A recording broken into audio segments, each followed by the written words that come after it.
Esse é o Ancapsu e nós vamos falar agora da consequência do depoimento do Paulo Figueiredo lá no Congresso americano. O tal Congresso americano mandou uma carta para o Marco Rubio recomendando sanções urgentes ao Alexandre de Moraes. Olha que beleza isso, né?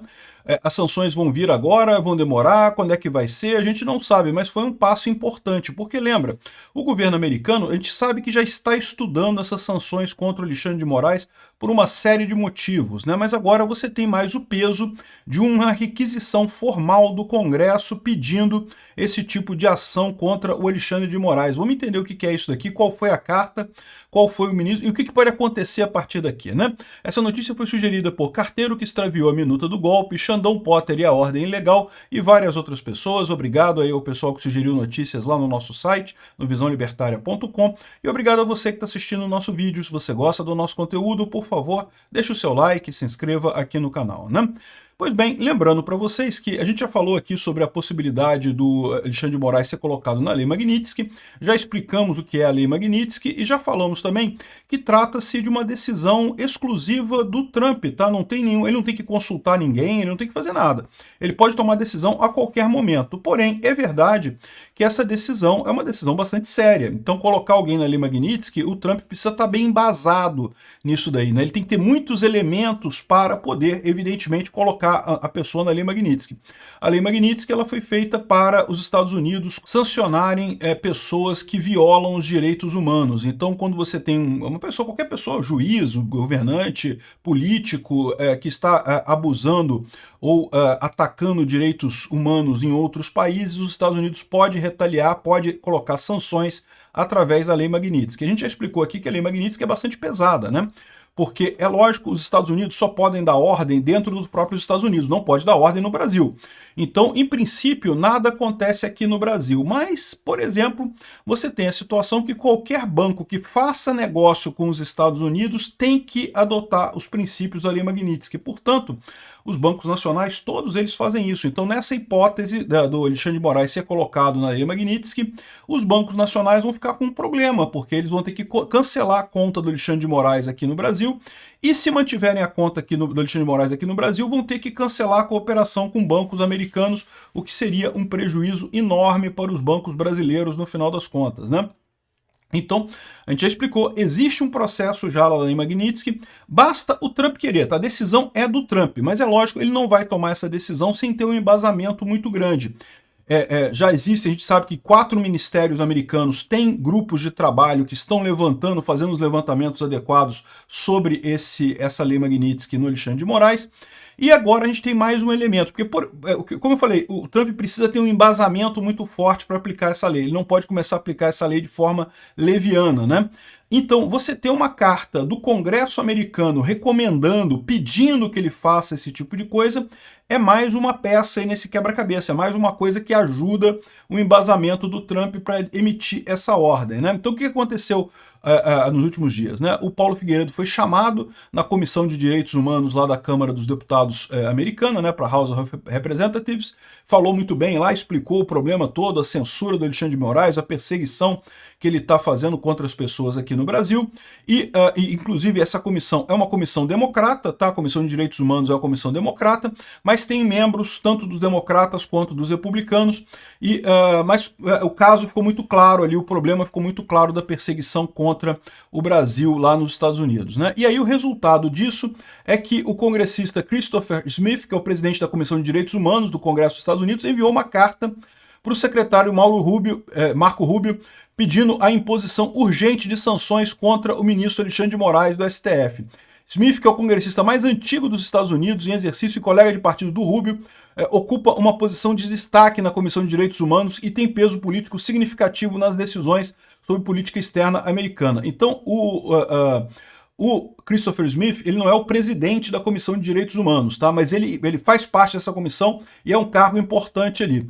E a expectativa é que essa intervenção acelere o processo de sanções através da Lei Magnitsky Global, que, segundo o próprio Marco Rubio, estavam em análise e eram muito prováveis, né? A carta foi motivada pelo depoimento do jornalista Paulo Figueiredo na Comissão Tom Lantos de Direitos Humanos, da qual o Smith é co-presidente. Ele não é o presidente, mas ele é, porque o presidente é dos democratas, mas ele é o co-presidente, né? Figueiredo chamou Moraes de ditador fantasiado de juiz, e é isso daí. Na correspondência de tom contundente, o Smith afirma que os fatos agora diante de nós estão além da disputa. Exorta a administração a agir rapidamente para impor sanções em prol da responsabilização futura potencial e identificar outras autoridades brasileiras envolvidas na repressão transnacional contra brasileiros nos Estados Unidos, né? Está aqui a carta, a íntegra da carta aqui. Ontem, Paulo Figueiredo, um jornalista investigativo brasileiro, deu um testemunho alarmante no Congresso que o governo do Brasil continua a perseguir e a tentar assediar brasileiros dentro dos Estados Unidos. Eu anexo o testemunho dele para sua revisão, né? Isso não é a primeira vez, o Congresso já ouviu tais testemunhos, né? Em maio de 2024, o Comitê de Assuntos Estrangeiros do Subcomitê de Direitos Humanos teve uma audiência com brasileiros. Foi quando começou esse processo todo, né, de busca de ajuda lá no governo americano, né? Enfim, os fatos que estão agora sem disputa, sem questionamento, ou seja, tanto o lado democrata quanto o republicano concordam. Autoridades brasileiras usaram mecanismos da Interpol para buscar dissidentes políticos no exterior. Tentaram contornar canais formais americanos para exigir atuações diretas nos Estados Unidos.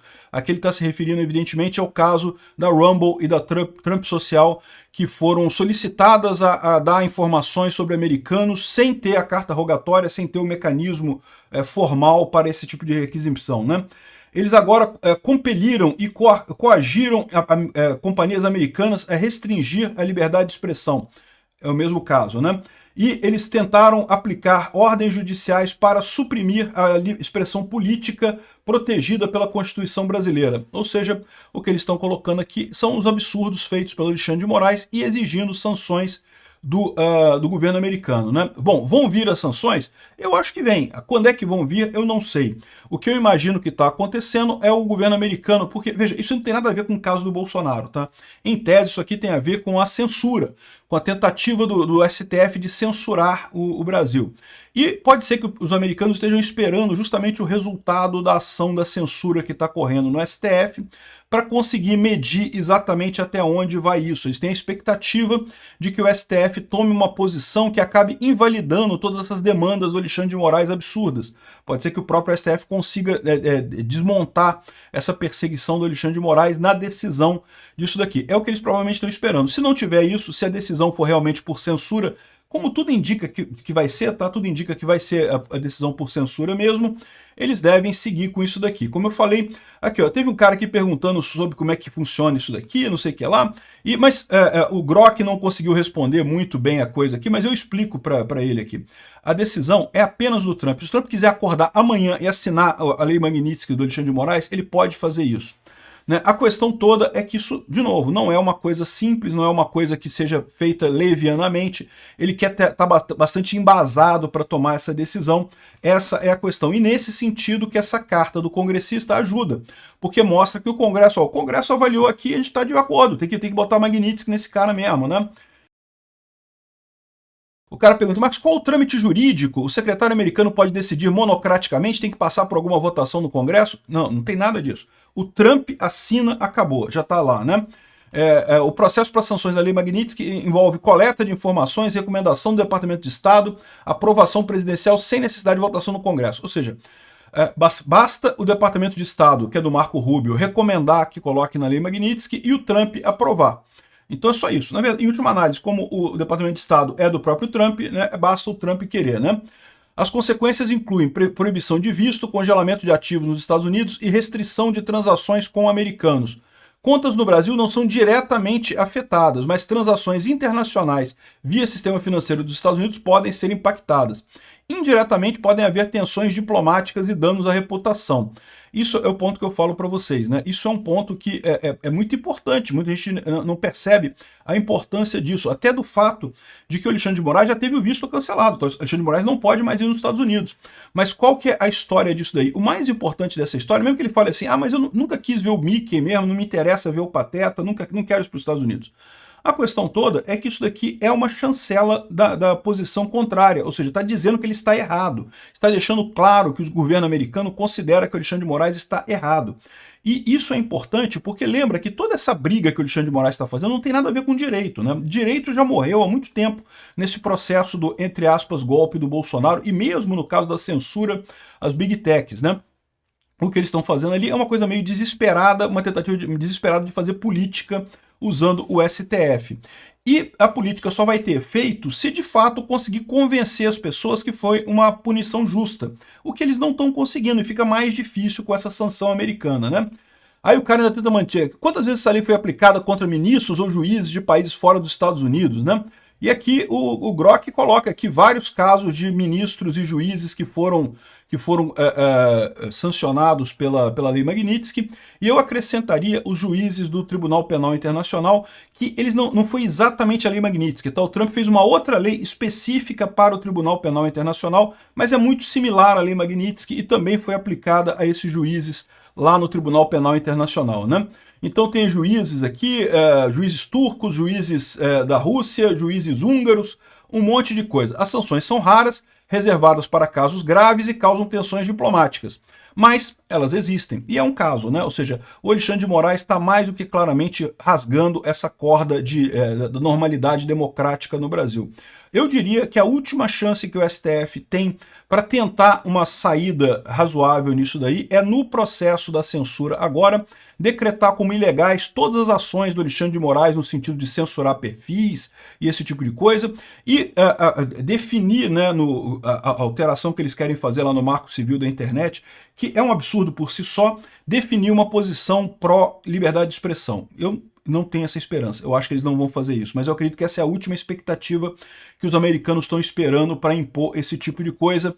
Vamos aguardar, né? Vocês sabem que o processo da censura, o Barroso suspendeu a tramitação dele, falta ainda o voto do Cássio Nunes. O Cássio Nunes vai pedir vista, não pediu vista ainda, o Barroso suspendeu a tramitação. O Cássio Nunes vai pedir vista, mas eles precisam justamente ter... O problema é como é que eles vão resolver isso, porque cada ministro votou de um jeito, né? Eu acho que o pessoal no STF já está se preparando para a solução assédio moral, né? Assédio sexual e moral no STF. Olha só o que está dizendo aqui, ó. Barroso nega, essa matéria de hoje aqui, ó, 25/6, é de ontem, né? 25/6 de 2025. Barroso nega acesso a documentos de assédio sexual e moral no STF em drible à lei de transparência. Porque, bom, como qualquer órgão público, os processos contra pessoas dentro do órgão têm que ser públicos, né? Agora, a menos que o Barroso esteja preparando exatamente isso, colocou tudo em sigilo para abrirem um processo contra o Alexandre de Moraes e descartarem ele. Quando botar tudo público, tira o Alexandre de Moraes, vai ser a saída que o STF pode ter para sacrificar o Alexandre de Moraes e preservar o STF. Vai ser a única alternativa. É a alternativa que o Tribunal Penal Internacional fez, colocou lá o cara como sancionado, tirou o cara lá que era anti-Israel, né, antissemita, né? E inventou um abuso sexual contra ele. Não sei se foi verdade, não sei, pode ser que seja verdade, tá? Achar um assédio moral do Alexandre de Moraes, eu tenho certeza que você acha. Assédio sexual eu não sei, mas assédio moral certamente você acha, né? E é uma maneira fácil de você descartar o cara e sair continuar o resto do tribunal no final das contas, né? Vamos aguardar isso daqui, mas eu tô achando que o pessoal já está se preparando para a solução assédio sexual ou assédio moral do Alexandre de Moraes muito em breve. E outra coisa curiosa, a opinião do Estadão. Olha só que besteira que fala o Estadão aqui. Ó. Eduardo Bolsonaro, Donald Pateta. Filho de Bolsonaro diz que está em exílio nos Estados Unidos, mas está passeando na Disney. Ô, meu amigo, que história é essa? Desde quando o exílio é na miséria? Exílio é simplesmente você ser proibido de voltar no seu país por perseguição política. O Caetano Veloso, quando ficou exilado na Europa durante a ditadura militar, também passeava para tudo quanto é lado lá, e um monte de show, fez show, continuou a carreira dele, coisa e tal. Ele não ficou na miséria lá na Europa. Exílio é simplesmente você não poder voltar para o seu país porque você vai ser perseguido político e preso nesse caso. É por isso que o Caetano Veloso buscou exílio na Europa. O Caetano Veloso e várias outras figuras da música brasileira, né, fugiram para a Europa na época e ficaram lá exilados. Estava errado isso? Estava errado. O governo militar não deveria ter perseguido essas pessoas. Estava errado naquela época, tanto quanto o governo atual está errado ao perseguir o Eduardo Bolsonaro, o Alan dos Santos e o Oswaldo Eustáquio lá na Espanha, né? É a mesma história. As acusações que tem contra eles é meramente de falar coisas que o governo não gosta, não tem nada além disso, né? Enfim, o pessoal aqui, no entanto, no Estadão quer convencer as pessoas que não, que o Eduardo Bolsonaro está passeando na Disney, não sei o que lá. Isso daqui eu já vejo. Eu faço a seguinte leitura disso daqui. Eduardo Bolsonaro está crescendo nas pesquisas. É isso. Essa é a leitura. Eduardo Bolsonaro está crescendo nas pesquisas. E daí a mídia militante esquerdista está precisando. Não, chama o Eduardo Bolsonaro. Olha só que ele está passeando, que não é exílio, que ele está indo na Disney.